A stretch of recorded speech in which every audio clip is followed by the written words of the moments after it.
Hi, everyone. Welcome to Investor Training with 1000 Angels. I'm going to give everybody a chance to get on the line here. Great to see you guys today. Thank you so much for showing up. We have a really exciting session for everybody today on due diligence. So I'll give everybody a minute to join. Andrea, welcome. Daniel, David, Diane, Gary, good to see you. George, Jeanette, Evie, William. Looks like we're gonna have a pretty full house today, so I'm really excited to chat with you all. In the meantime, as we get started, want to just remind folks that I would love to keep the session as interactive as possible. And I think that we will be able to use the Q&A function for questions as we go along the way. So feel free to interrupt me with your questions as we proceed. Definitely want to make sure that I'm answering them in real time. So without any further ado, I'm going to get started on today's topic. Just to let you know, we will be using slides as usual, but I also have a separate due diligence checklist document that I would love to share with the group.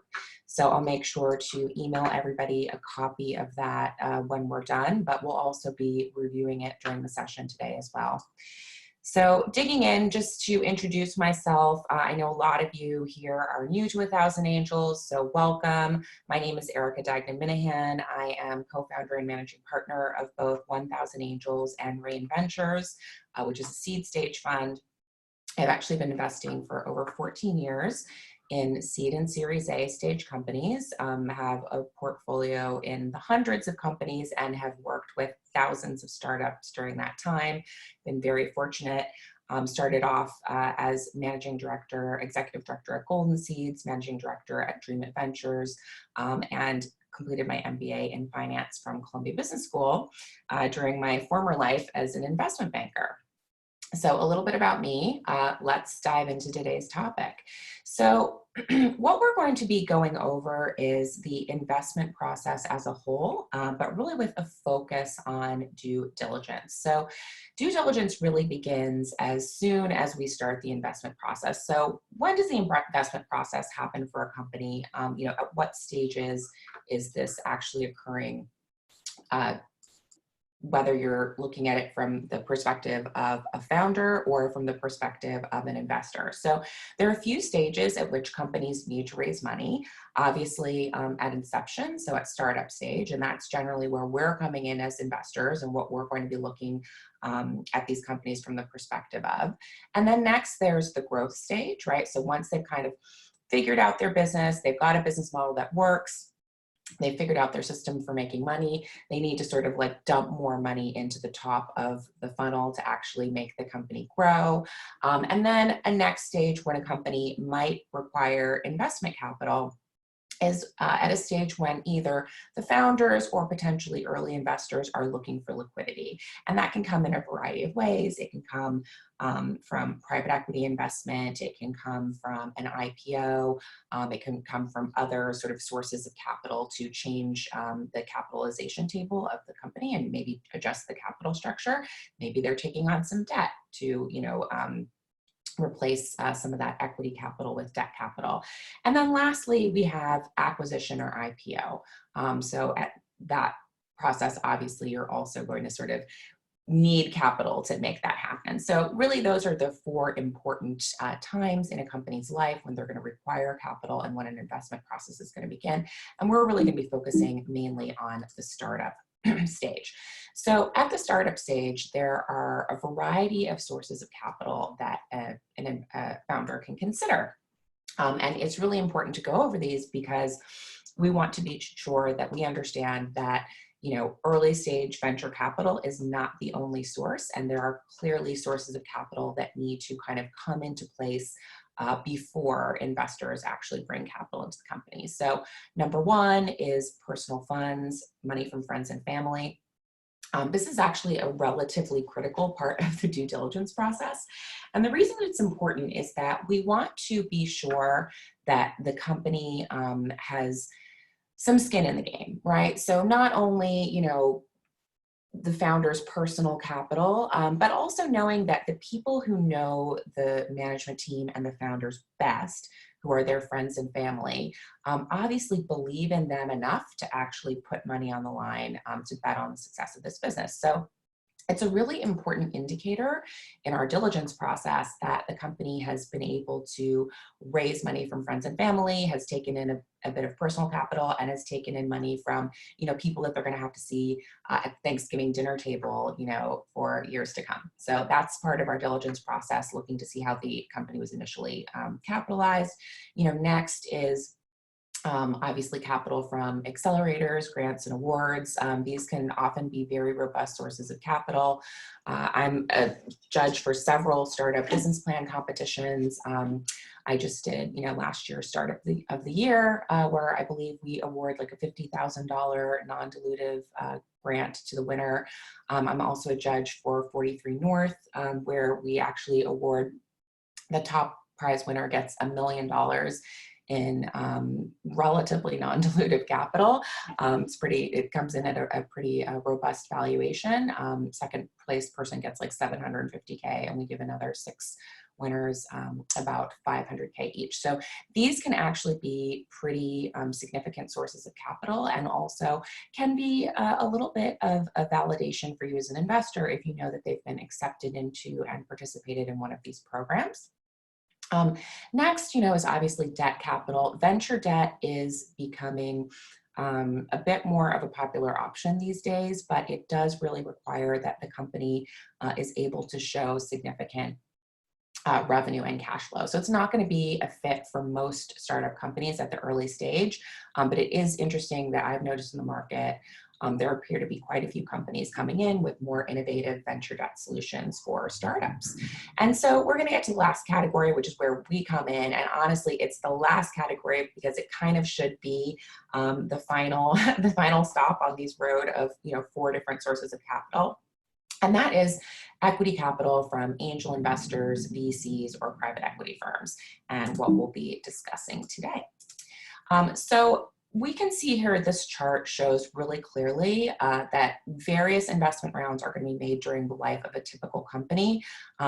Sort of your most typical doing well startup is going to probably have a seed round, a Series A, a Series B, probably a Series D, and then Series C, excuse me. And then there'll be some sort of liquidity event. So we'll just talk a little bit about who is coming in at the different stages, and so you can understand where it sort of makes more sense for you to want to be as an investor. And also, when you're making an investment, sort of having that kind of long view on, the overall sort of expected capital strategy for the business and where you'll possibly fit in. So at, the seed stage, really, I think people are kind of almost now calling this pre-seed. The terminology is constantly shifting just due to optics, to be honest. But what we would have previously called sort of true seed is really where the investors are the founders, friends, and family. Very often the type of securities that they're getting is common stock or founder stock. So common stock, obviously, I think everybody knows what that is. Founder stock is similar to common, except it's also subject to a vesting schedule, which is pretty important for multiple founder teams. And so this is really where I want you to realize that you just sort of should not be playing as a professional investor. And I think if you're a founder who's watching this for information, sort of seeing that this stage has actually been funded by people that you truly have real relationships with is critical to you being able to raise kind of at the next stage. So the next stage, which people might kind of call early stage, or now is more called like a true seed stage, is where you're going to see angel investors, seed funds, micro VCs coming in. And this is typically when a company is kind of raising about $1 to $3 million. The types of securities that you're going to expect to see here would be the SAFE, which is a simple agreement for future equity. This is actually my preferred document of choice these days. So the SAFE, Simple Agreement for Future Equity, was created by the team at Y Combinator. You know, they have to do hundreds of investments, I guess, every year. And so they needed a really sort of cheap and easy, simple to use document to make all those investments. And, you know, it really took off. 500 startups decided to come in with their own product called the KISS, the Keep It Simple Security. It has not grown as much in popularity as the SAFE, but basically what these two documents were created to do was to replace the convertible note. And the reason that it's, you know, was such a great idea to replace the convertible note is because, you know, even though convertible notes are much cheaper to create than, say, a preferred equity security, they do have lawyers drafting them, and it can end up being a little bit of a nightmare. So, you know, having a document that's really highly standardized, like extremely plain English in a SAFE, you know, I highly recommend. I much prefer when we get a deal where a company is using that versus a convertible note that can actually contain a lot of legalese and sometimes be drafted improperly to have dangerous outcomes for investors. So that's kind of what you expect there. And I would say that that's usually used for a company raising about 1 to 3 million. Moving on to the Series A and B, we really get to like the sweet spot. So the reason that you guys are probably here today and the reason that you're thinking about joining 1,000 Angels is because there is just so much value to be captured for investors at the Series A and B rounds. This is where I historically see the steepest risk-adjusted return. So technically, when we go in early stage at a company on a convertible note or whatever, it's cheaper, right? So you're getting a lower price, but from a risk-adjusted reward potential, you actually really capture a tremendous amount of value at the Series A or B when there's really just a lot less chance that the company could, you know, completely fail and be a zero. So we still see really great prices, but you know, now you have some more institutional support around the company, and the company's usually established product market fit, and they've established traction, and you know, they're on their way to the growth stage. So this is really where we like to be, and this is where you're going to see traditional venture capital firms investing. You know, once they've kind of put in usually somewhere between 25 and 50 million in those two rounds, you now move to more of a growth stage at the Series C and D, where you're going to still see preferred equity being issued, but also mezzanine and debt going on to the company. And you're going to have more participation from traditional private equity firms and investment banks at these stages. Now, I see a lot of people who like think that they're startup investing and they come in at these later rounds. And I would just tell you that, you know, I find that it's not advisable necessarily unless you know the company really well. And if you're kind of starting at this round, you've really sort of already missed a lot of the opportunity for value creation. So usually by the time a company is getting to a C, D, or E round, valuations are significantly increased. You're not getting such a great deal, but at least you are, you know, getting something before the public market. But rather than kind of like a 10 to 30x potential return, you're maybe kind of looking at more like a, you know, 2 to 3 to 5x potential return, assuming that the company is able to get into the public markets.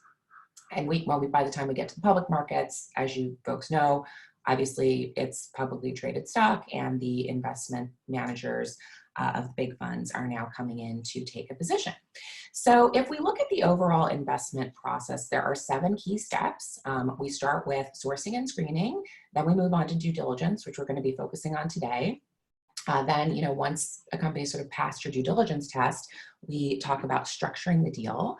Once we've kind of come to, you know, an idea of how we want to structure it, the company's issued a term sheet. Assuming it's accepted, the documentation is created. We then move to a closing, and all of that should generally happen, you know, within the course of probably, you know, 1 to 2 months. You want to make sure that this process goes smoothly, although it's also very unpredictable for a specific startup to kind of know when it's going to be issued a term sheet and from who. So the timing can be uncertain, but basically we want to make sure that the process is really efficient. from a paperwork and timing perspective for the startup. So after closing comes, the long part of it. And so it's monitoring the investment through exit. And that's a big part of our role here at 1000 Angels, is to help monitor investments for our clients in the startups that they're investing in. So, sort of the time from closing to exit is probably going to be somewhere from 5 to 7 to 10 years, depending how early you're coming in. And so there's actually like a decent amount of work and help that needs to be done during that process for the company. So if we talk about sourcing and screening, I always get the question from investors, where do you get your deal flow? And, I just say, like, I get it the old fashioned way. We do a lot of hard work here at 1000 Angels. We're constantly participating in events, having meetings with founders, making phone calls, taking referrals from members, participating as mentors at various accelerators and incubators, always cultivating relationships with the other seed and Series A stage VCs here in New York and across the country. And, one of the things that I so love about this industry is that it's extremely collaborative, especially on the East Coast. We are constantly sort of supporting each other, working together, sharing deal flow, and I'm able to leverage those relationships for our members to help provide really amazing deal flow. We, of course, also just get direct unsolicited applications. I'd say definitely over 1,000 a year, which we review.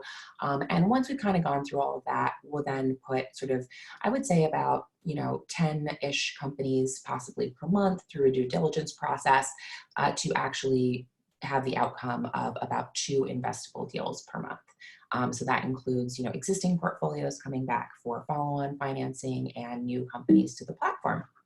So really, how do we get our deal flow? It's like decades-long relationships and a lot of hard work, but it's fun.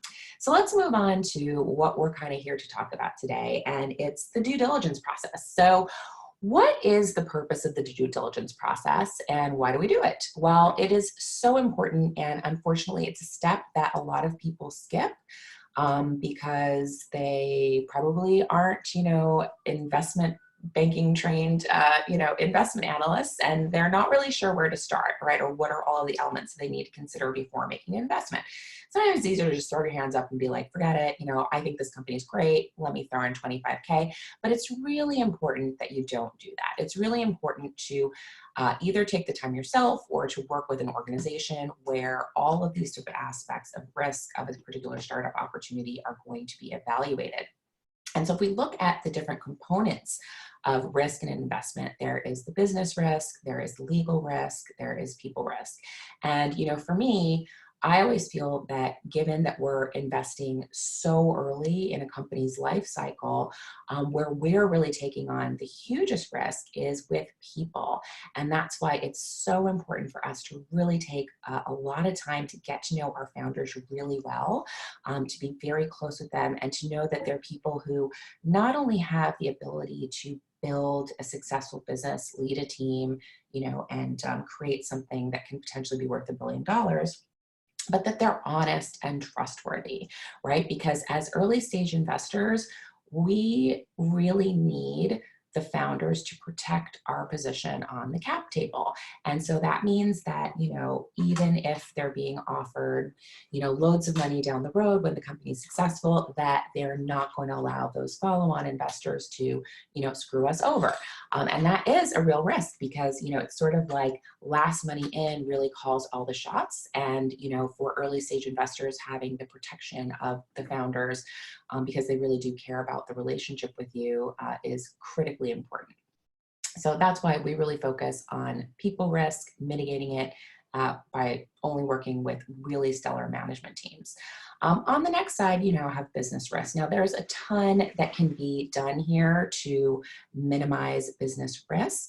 Obviously, you need to do an analysis of the market. You need to, make sure that you understand the product. And I see that I have a question, so I'm just going to really quickly see if I can grab that. Let me just finish this here, and then I will look at your question. Sorry, for some reason I am not seeing the Q&A button that well. Let me see here. Okay, actually, I think I had a raised hand, so we will get to you in a second. So, excuse me. Sorry, my slide show disappeared a little bit.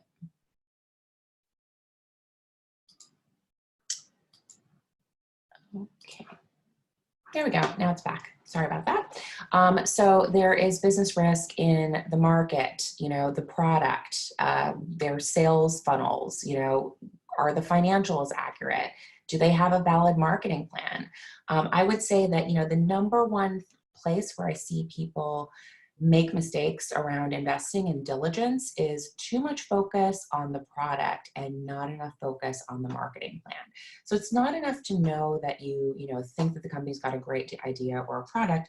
We have to really focus on what are they selling, how are they selling it, and who are they selling it to, and particularly on how are they selling it. So really kind of understanding how do they acquire customers, what is the cost of that, what is the sales cycle, are other people kind of in control of distribution channels, and how does that create business risk? These are all the things that we really look at. And to support these, we obviously ask for contracts related to, clients or distributors, and just as we do on the management team side, look at employment contracts and, also how the company is capitalized, how much stock the founders have, is it vesting, all these things that are there to protect you from people risk and business risk. And then lastly, we have legal risk, which is also, can be substantial. I have one company that I invested in a while ago. I'm very close with the founder, do a lot of advisory for her. And, they just got hit by an insane patent troll lawsuit, which is, threatening to cost the company, thousands of dollars. So, things like that, we really want to kind of like make sure that we've done the research on if there is intellectual property or other, non-tangible IP for the company, really sort of understanding what it is, getting the information to back it up, and actually doing that research and, asking to see the documents. So if they have patents pending, if they have a patent granted, make sure that you actually verify that and get the information. So the next thing we'd want to talk about too, before I actually get to the diligence checklist, is that efficiency is so key in the diligence process. So when you're going through a diligence process, or when we're doing it at 1,000 Angels, the priority is that we don't want to waste the company's time. Time is very valuable to them, and this is the biggest thing that I've seen some angel groups do, is that, they kind of act like the diligence process is some sort of like a, exercise for them to keep themselves busy. Once you get to a deal breaker, you really should stop the process then. So, you don't want to waste their time. You don't want to waste our time. I've actually literally been through 6-week diligence process with, a certain angel group, where, that was member-led, and at the end they decided to pass on the company because they felt that the market opportunity was too small. Now, that's something that you pretty much knew from day one. So, keeping a company through a 6-week diligence process and then, deciding to pass on something, that you kind of knew from the outset, is really frustrating to founders. So we want to focus on the biggest areas of concern first: market opportunity, going through the financial model, marketing plan, those high level things, and really communicate regularly with the team so that they know, sort of where you are in the process. So streamlined communications are important. So we'll talk a little bit about primary diligence materials. These are sort of the 5 things that I use as kind of like my diligence starter pack. So number 1, you obviously want the company's investor deck. That's going to contain most of the relevant materials in a really sort of compact form for you. The next thing, which I see so many investors not ask for, is a financial model. Now, I will just beg of all of you, do not ever invest in a company unless you have seen their financial model and it makes sense. So for us, this is like the key thing at 1,000 Angels. We'll never have a deal on the platform where the company doesn't have financial projections, or the financial projections are, sort of inadequate in some way. So this is really like a terribly important piece of the puzzle, because what the financial projections allow you to do is to really see how the business works in black and white. So it's going to answer all your questions about customer acquisition channels. It's going to answer all your questions about customer acquisition costs. It's going to answer all your questions about length of sales cycle. This is basically like this really fun giant Excel equation version of what the startup is and how much it can potentially create in value for you as an investor. So this is really key. Do not skip it. If you're not comfortable with Excel, just keep looking at them until you get comfortable. I know that we're probably going to do a session just on auditing financial models a little bit later in the year, so I hope you'll join me for that. Next is a marketing plan. So a company may or may not have this like separately from the investor deck. Fewer and fewer people actually write these out these days. For me, the marketing plan is probably going to be somewhat reflected in the investor deck, but if it's a good financial model, it will also be reflected in the financial model. So when when we're sitting down going through the model with the CEO and the CFO, we're having them really explain to us sort of exactly what the marketing plan is using the numbers. So that's key. Next is if the company has them, you definitely want to see historical financials because, this is kind of where the proof is in the pudding. Make sure that you actually see the numbers. You want to see, a real P&L. You also really want to see a balance sheet so their current cash position. You'll see a lot of companies out there like raising from people and they've got like, 10 cents in the bank. Like you do not want to be that first $25,000 in. That's like a key part of your diligence. And then of course, the cap table, like you need to know where is the equity, right? Sometimes, as a piece of, the negative outcome of these diligence processes, you'll find that, oh my God, like they gave, 10% of the company to the person who did their logo like 3 years ago.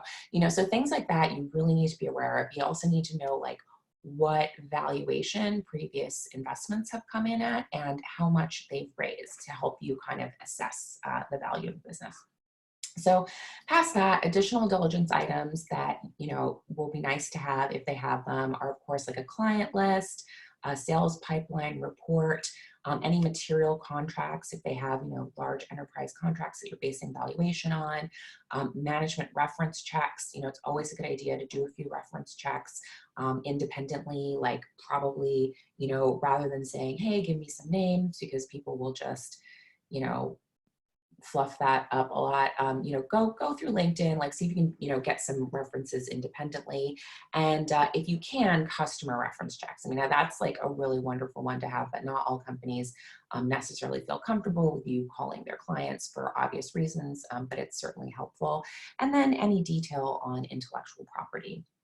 So when we're doing, so once we've kind of like amassed all of these materials, we now want to complete our independent research. So the very first thing that we need to figure out is their business model. So number one, do they have one? If no, okay, now we know we can move on to the next. But does it make sense? So like really think it through, does it make sense? Can it make money? And most importantly, is it scalable? If it is not scalable, this is not a business for you to invest in. As early stage investors, we can only invest in things that are scalable if we want to do well.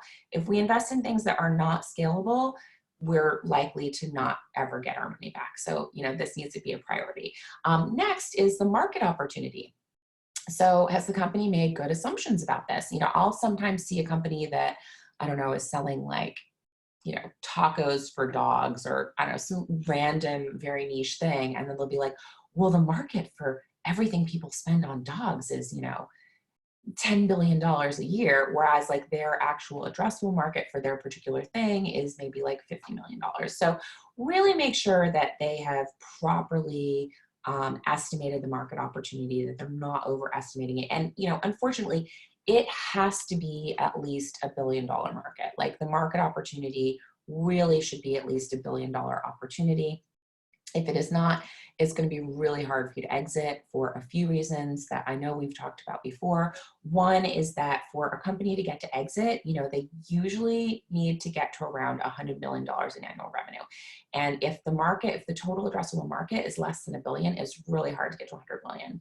So number two, even once they get to that 100 million, the acquirer needs to like have an incentive to acquire them for growth, which means that there has to be room for that, new buyer, whether it's, M&A by a strategic or if it's private equity or whatever it is, there needs to be more room for more growth. So, they can't be like topping out at the 100 million. So we need, the market opportunity to be really large to generate opportunities for exit. Next is the company's customers. So do they have a reasonable customer acquisition plan? And what is that customer acquisition plan? Okay, I do see I have questions, so I am going to look at it. Great, William asks, how would you define a scalable company or a sector that readily lends itself to scalable business models?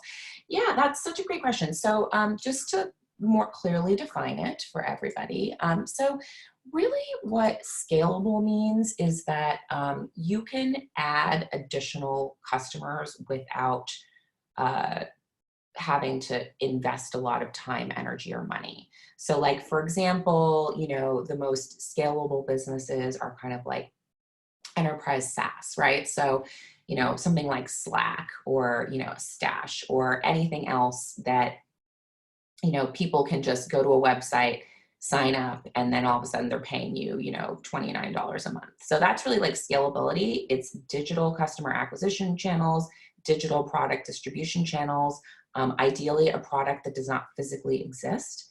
All of these things make businesses more scalable. So great question. So next question. So moving on, as far as customers, does the company have a reasonable customer acquisition plan? Is the cost of customer acquisition significantly less than the customer lifetime value? I see a lot of people who like invest without even asking this question. It's so important. And then also, what is the sales cycle? How long is the sales cycle? When do you recover your customer acquisition costs? So all these things, you need to make sure that you know the answers to all of them about the business. And if the founder doesn't know the answers to these questions, like immediately, that's an indicator that there's some problems there. So they need to know these things kind of like inside and out without having to get back to you, all of these basic things. But also, you know, sort of do your independent research to validate them. So next is, you know, obviously going through the financials. So does the financial model make sense? You know, is it correct? Are there busts in it, right? So, you know, looking for these things for accuracy is really important. And then just, are the assumptions and outcomes reasonable, right? Is it like, oh, you know, you're looking at the financial model and it says like year 1, we do 1 million, year 2, we do 5 million, year 3, we do 25, you know, like they're just making up numbers and throwing them in there. No, it has to completely be based on assumptions for who their customers are, what the revenue is, you know, what price they can charge, what it costs them to acquire a customer, what the customer acquisition channels are, and then all of the costs associated with servicing those customers. So, you know, if it's just some like made up nonsense financial model, that's a very good indicator that they're not going to pass your diligence process, and let them know. So is it reasonable? And also, is it scalable? Can they get to that $100 million of annual revenue without having to invest a significant amount of capital? The reason that scalability is so important for us is because as individuals, you're probably not investing like 100 million at a clip. For people who have 100 million at a clip, it's great for them to say, great, I have 100 million.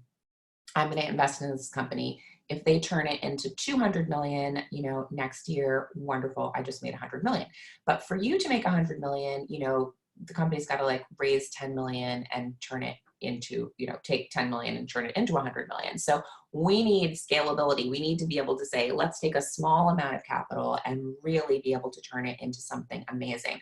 I always say, if the company is not literally like spinning gold out of straw, you can't invest in it. So I know that sounds harsh, but that's what we need to look for. So next is to like really do an analysis of the competition. So what do you think about their value proposition versus competitors or substitutes? Like just make sure you've done your research there. And, you know, really don't only think about direct competitors, but also about substitutes. And then of course, management team, you know, it's our number one thing. Get to know them well, make sure that, you know, you feel comfortable in their ability to be the team to execute this, like really have a good answer to why this team, why are they uniquely qualified to do it? And then, you know, you do your reference checks and your background. So I am just going to really quickly move over to our more robust diligence checklist document. Give me a second. Okay, great. So we can take a look at this, and I'll be circulating this by email later on today so that you guys can see it.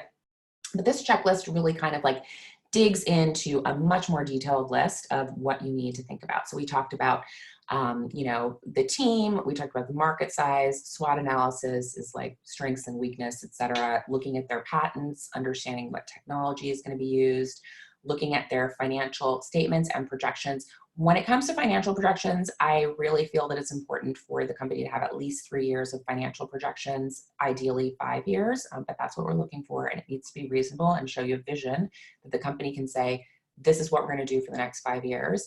And then, valuation. So valuation is a really important part of diligence. I feel like it's the one part that new investors have the least information and guidance around.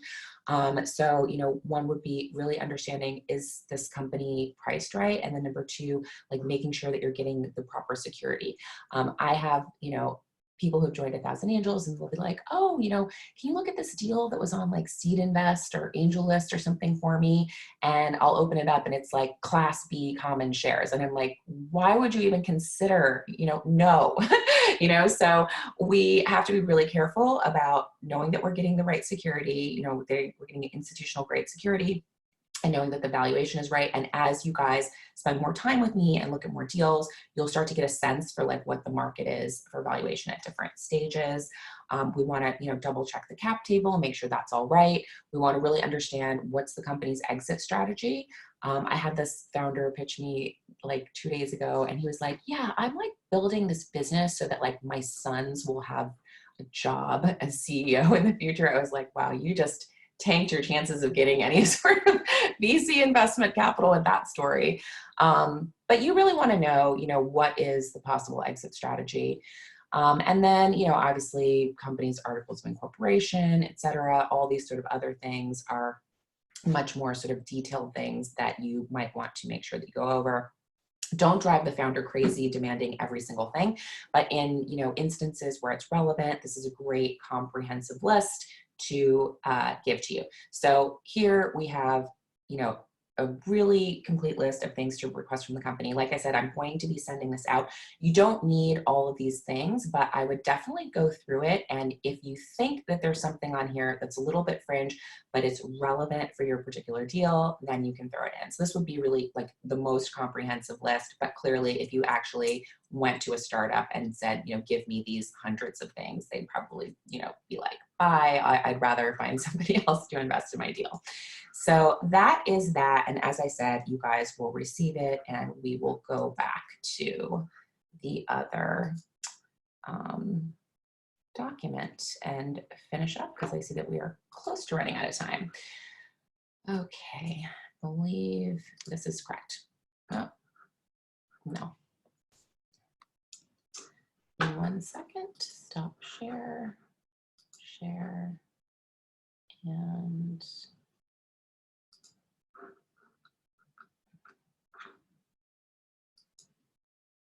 okay. There we go. All right, great. So next we come to structuring the deal. So once you feel that the company is kind of like past your diligence process or it's past our diligence process, we would start thinking about deal structure. So we, at 1,000 Angels, we don't actually structure deals. So what we're always doing is co-investing with a top tier venture capital firm that has actually done this. So they have selected, what the security is going to be, and they've come to an agreement on valuation. So we talked a little bit about valuation previously. It's really an art and a science. It's always a negotiation. So it's based on a tremendous number of factors that, we talked about in depth during our startup valuations deep dive session that I did a couple months ago, but it's really based on a lot of factors, and there are several different sort of interesting valuation methodologies that you can use. But at the end of the day, what we want to do is establish something that's fair and meets the entrepreneur's needs, as well as providing you as the investor with a great opportunity for financial return and downside protection that you need. So this slide here kind of like describes a little bit about some of the different valuation methodologies used at different stages.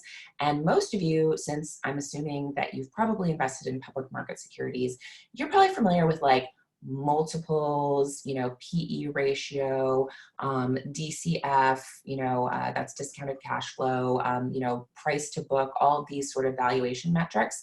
We can't actually use any of those at the early stage, so we have to rely on other ways of establishing, a potential for a reasonable valuation. So one of the key things to remember is that when we are establishing a valuation for a company, when we are at kind of like seed and Series A stage particularly, we always talk about the valuation in terms of the pre-money valuation. So the pre-money valuation is the value ascribed to the company before the new money comes in.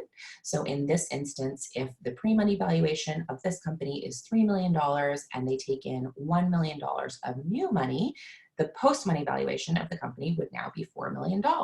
So we always want to talk about pre-money valuation because when we're raising around, say, $1 million, we don't know for sure if it'll be 750 that's raised or 950 or 1.1 million. So this way we sort of have some flexibility while keeping the, sort of anchor share price stable.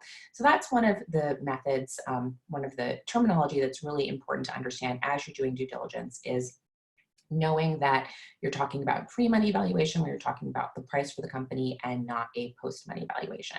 So I'm going to skip over some of the other descriptions of valuation methods because we are running out of time and I just want to focus on the one that we actually use. So the one that we use at 1,000 Angels to establish whether or not a company's price makes sense is the venture capital method. And so what you do is you essentially want to use the company's financial projections to estimate a terminal value for the sale of the company based on a multiple of sales. So if, the company is going to be, thinks that it's going to get to $100 million in revenue within the next 5 years, and I believe that, this company trades at about 3 times revenue, that means I think that the company's probably going to be worth about $300 million in 5 years. And if I'm expecting to get a 30x return on my investment, which is pretty much like the bar you need for a seed stage investment, I'm going to need that company to have a post-money valuation right now of 10 million. So if the company is raising 2 million, it means that for me, an $8 million or so valuation on the company right now, pre-money valuation, would be appropriate. So if I see something in that range, I know that the deal is well priced. So we have to think about the terminal value at the sale of the company based on a multiple of sales. And we also need to think about not only the amount of capital is going in now, but we also probably want to think about what additional capital that is going to be dilutive will come in between this round and when the company is sold. So that's not something you can kind of do back of the envelope, but of course it's a model that we've created for 1,000 Angels and 1,000 Angels investors. We always take into account expected dilution from future capital raises. And then, we think about what is the IRR of that investment based on the number of years to exit.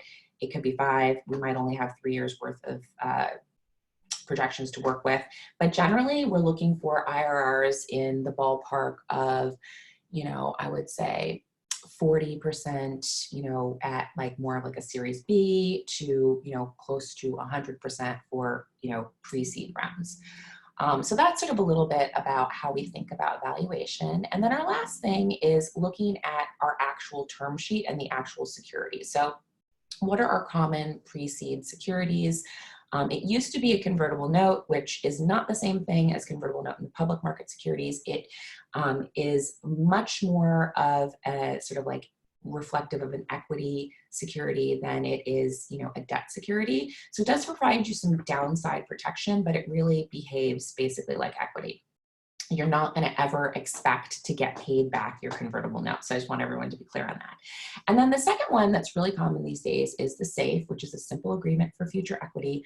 I personally much prefer for startups to use a SAFE than a convertible note because convertible notes have too much variation and can create issues. But these are the 2 securities that we feel pretty comfortable investing in pre-seed. Obviously prefer a SAFE, but a convertible note works too as long as it's clearly drafted. And then for equity, true equity at a seed stage round, so this would be by the time the company is raising kind of like usually 3 million or more, we're now going to have preferred equity. Back in the day when I first started investing, we had a really great security called a participating preferred, but I haven't seen that be offered in like probably 8 years. But just so that you know what it is, so what preferred equity gives you is that you essentially are going to receive a return of capital and some sort of preferred return or dividend prior to any distribution to holders of common shares, or you can convert that into common. So you pick whichever one is better for you. Back in the day when we had participating, and it might come back in capital constrained environments, you would get your return of capital and your dividends, and you would also get to convert that into common. So you kind of like get to double dip in that you got all of your initial investment back, and then you also participated as an equity holder in the company. So that was really nice. Obviously a really investor-friendly type of structure. And then the next thing is a liquidation preference, which is something that you can play with in these securities, which simply states that the investor is entitled to receive X times their capital before distributions are made to common shareholders. Usually a liquidation preference is 1x, it can be 2x, it can be 3x, it goes higher in capital constrained environments, but we haven't seen those in a very long time. So anyways, we are out of time. I just want to thank everybody so much for joining me today. It was really a pleasure to meet you all. I am going to be sending a follow-up email with the due diligence checklist so that you have it, as well as a link to the recording in case you want to come back and watch me later at another time. And if you have any questions, feel free to email me, erica@1000angels.com. And don't forget that if you're interested in startup investing, you can always start a free 2-week trial if you're an accredited investor at 1000angels.com and check out some of the amazing opportunities that we have open right now. We have pre-seed, we have A, we have B, we have fabulous companies open for investment on the platform, and I'd love for you to learn more about them. So thanks so much for joining, and have a great day.